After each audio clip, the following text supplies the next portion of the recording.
Oh, I'm here to introduce you to my big little sister. She's been bigger than me since, I guess, I was 6 and she was 3. And we were always, who's the oldest? Who's the oldest? I'm the oldest, but that's my educational role model.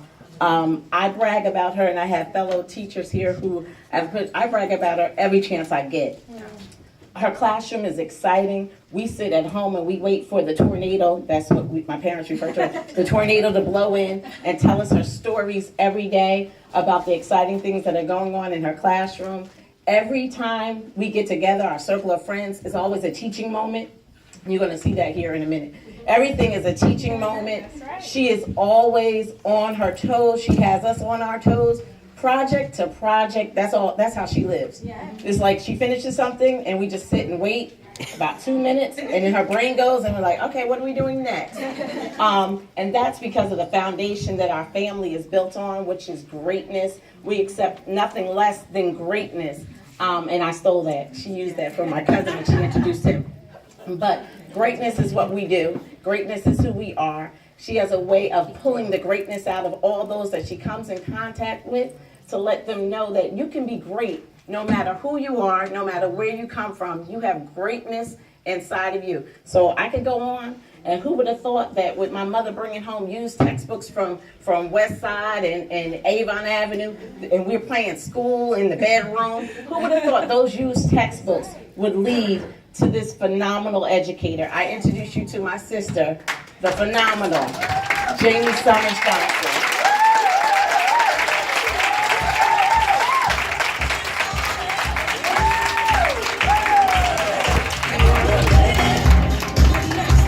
The Newark Circle of Sisters presents this award to Jamie Summers Johnson, 2015 Woman on Fire. May your flame never extinguish. Kalina Berryman, founder. Daniqua Matthias,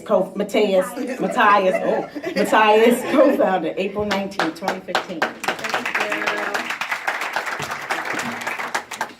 I was like, each one of these, I was like, they're gonna make me cry. They're gonna make me cry. I was like, I paid too much for this space today. And nobody, he told me the makeup won't run. I said, cause I may cry.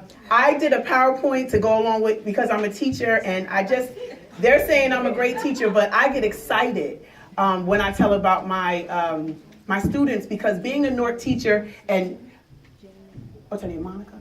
Yes, Monica. Monica, wait, don't turn anything. I'm just going to talk because I have it all planned, so it goes right. But I'm going to keep on giving my best to Newark students until the day. It happened this morning when I was getting my makeup done in the mall. A lady asked me where I was going. I told her I was a Newark teacher, and she. Newark, you know? So I'm going to keep fighting until people stop clenching their pearls when I tell them I teach in Newark. My mother taught at West Side and Avon, all those different schools my whole life. So we knew Newark before we really knew Newark. And she used to come home with how wonderful the students were at West Side and all these schools. So when I hear people talk about Newark, I'm like, who are you talking about? You know, who are you talking about? I see great little people every day. I'm like, what did you read? You know, let me write it. Because okay. I'm going to start. Okay. I am an excellent teacher because I was not an excellent student. I know exactly what it feels like to be ignored in the classroom setting. I remember cringing, praying that the teacher did not call on me. I said to myself, if given the opportunity to teach, I would make sure that every child felt loved, respected, and equipped to answer. I am the wife of a firefighter, mother of 2 boys, and a bonus goddaughter, and they are my motivation. I have had my goddaughter, she's 8. I've had her every weekend since she was 3 months old, because there was a time when I was thinking that God didn't really want me to be, birth my own children.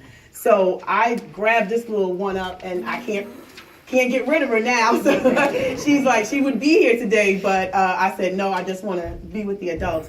But I'm trying to be a good role model for her and help her mom out. So I teach as though I see my kids' faces in front of me every day, which makes me go hard. From the second the students enter my classroom, they are greeted by my creative classroom doors. Yeah, because my husband's a firefighter, and I remember him telling me how scared the kids are when they come in with their faces covered. So I had that up there, and teachers used to bring their students to my door to see that the firemen are not scary. So just by me going the extra mile on my classroom door, other teachers came and used it as a teachable moment. And my personal son loves Ninja Turtles, so we started the year off with the Ninja Turtle theme in the classroom. I have various characters that I have created, and as Mr. Nico was saying, it is very difficult to incorporate all that we need to do with Common Core and not cheat our children, because it expects all children to be on the same level as they walk in. And we all know, I have students that came literally from Haiti, walked in. I have 2 students that speak only French. I don't speak French. Thank God I have another student that speaks English and French, and she is the voice of them. But now, they came in September, they are talking now. They are telling me who is getting on their nerves. And yeah. So I'm not going to sit back and wait for the district to provide more money, because there may not, that may not happen. But while these little angels are in front of me, they're going to get a quality education. I try to bring... Oh, and let me just go. It's funny because when I'm in character, and let's say I'm the Queen of the Nile, and I come out of the Queen of the Nile, they tell me what the Queen of the Nile said. And I'm looking at them like, you do know, but okay. So they really let go of all their problems, and they accept these characters, and it's just, for me, because I have to literally study before I teach them, and I teach first grade. But because what they want me to teach them is so high school, that I have to really learn it so that I look smart, because teachers, we want to look smart all the time. And I have some kids that will throw me. I'm like, wait a minute. So I have to be on. So I create those characters. This is a wellness lesson. And with this one lesson, I was able to bring a father in the classroom. So that dispelled the myth that black men are not raising their kids, right? Right? And he happened to be a bodybuilder, so that dispelled the myth that we don't know how to eat and we're not health conscious. So with one lesson, I was able to dispel a bunch of myths. And that boy that day, and let me tell you, he's a whippersnapper, that little one. But on that day, with his father in that room, I can tell, I was a crying mess. He's like, the father's like, are you all right? I'm like, you don't understand what you just did for him. And I didn't have a problem after. I said, your father is this big and you run around. But after that day, I was saying to myself, yo, you crazy.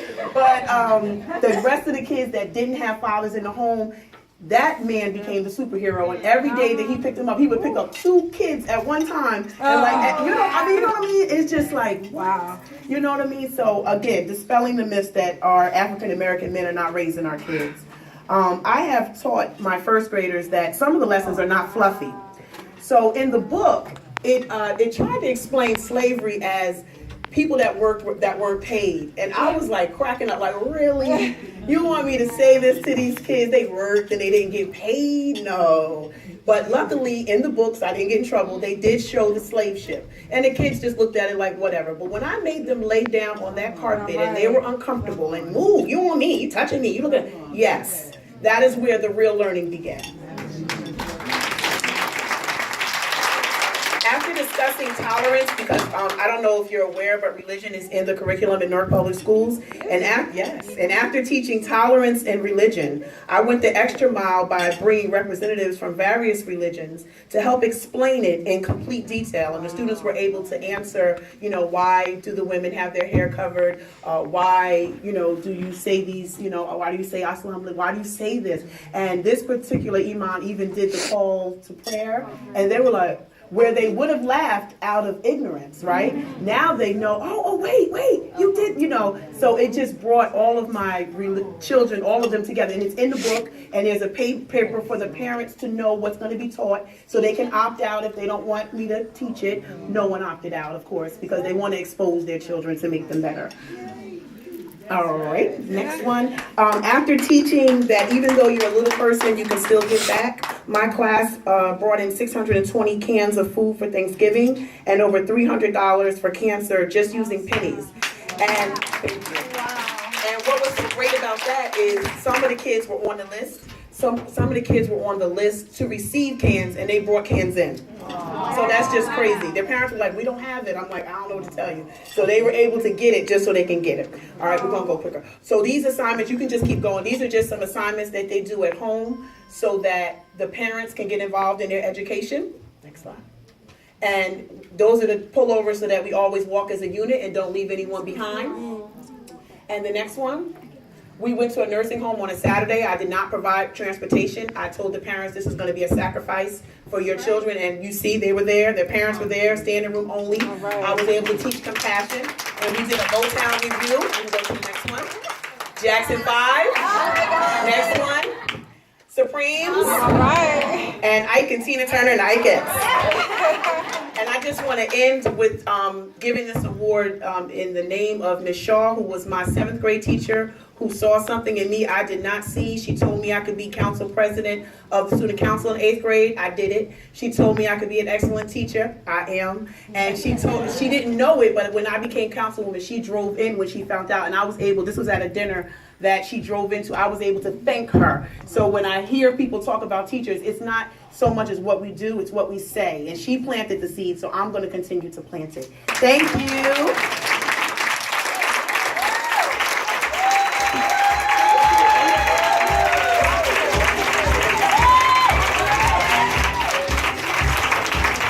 Didn't I tell y'all our women were on fire? We don't play. We don't play. This ain't no friend award. You got to be on fire. And I also want to say that this audience is on fire because you all have been so attentive, so supporting, and you're still here, and we're a little over time. I thank you so much because there is nothing like being up here and seeing people walk away when we're running late. So I ask you to please stay. We're almost done. You're going to be happy that you did. Thank you. Give yourselves a round of applause. Now, we cannot talk about education without acknowledging another great educator in the room, Miss Frederica Bay. If you could just stand up and wave your hand. Care about babies. The Wisdom Preschool is one of the best preschools in the city of Newark. And I tell you, it's for real, check it out. All right, our next raffle is truly the best one.